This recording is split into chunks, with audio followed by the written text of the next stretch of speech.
فرعون کی بیوی کو موسیٰ علیہ السلام کس طرح ملے اور کیسے انہوں نے انہیں اڈاپٹ کیا۔ یہ ہے موسیٰ علیہ السلام کی سیریز پارٹ 4۔ جیسے ہی موسیٰ علیہ السلام کی بڑی بہن وہ صندوق کو دیکھ رہی تھی، اس میں موسیٰ علیہ السلام کو ان کے ماں نے دریا میں بہا دیا تھا، تو وہ صندوق جا کے رکتا ہے کہاں پہ؟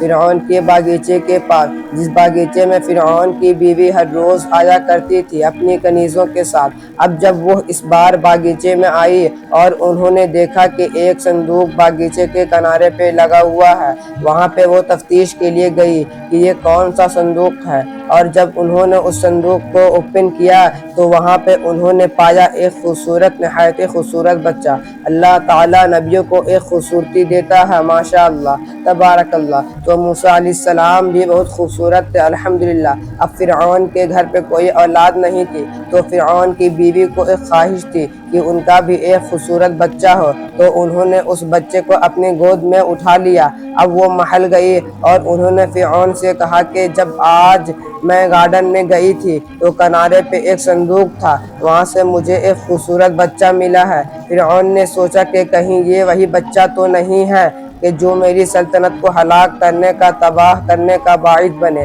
وہ ڈر گیا۔ اب بیوی نے کہا کہ وہ تو بنی اسرائیل میں پیدا ہوگا، اب یہ بچہ تو ایک لاوارث بچہ ہے، یہ تو دریا کے کنارے سے میں نے اٹھایا ہے، یہ بچہ وہ بچہ کیسے ہو سکتا ہے؟ اب اس کی بیوی نے اس سے کہا کہ پلیز اسے نہ مارو، کیا پتہ ہم اس سے فائدہ اٹھائیں گے اور یہ ہمارا بیٹا بن جائے۔ اب فرعون جو ہے اپنی بیگم کی بات پہ راضی ہو گیا اور اس نے اس بچے کو رکھ لیا۔ کیا آپ سوچ سکتے ہو اللہ سبحانہ و تعالیٰ کی قدرت؟ اللہ اکبر۔ جس بنی اسرائیل سے بچہ پیدا ہو کے فرعون کی سلطنت کو تباہ کرنے والا تھا، اور جس چیز کا اس کو ڈر تھا، اسے یہ پتہ ہی نہیں تھا کہ یہ وہی بچہ ہے، اس کے گھر میں آ چکا ہے اور اس کے بیٹے کے روپ میں۔ اللہ اکبر۔ اب بچے کی پرورش کی بات تھی۔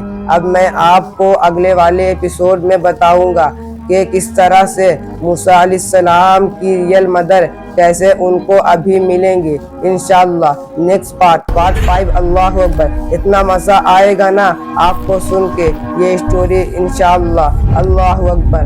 آپ کو جاننا ہے کمنٹ سیکشن میں ضرور بتائیں گا۔ السلام علیکم۔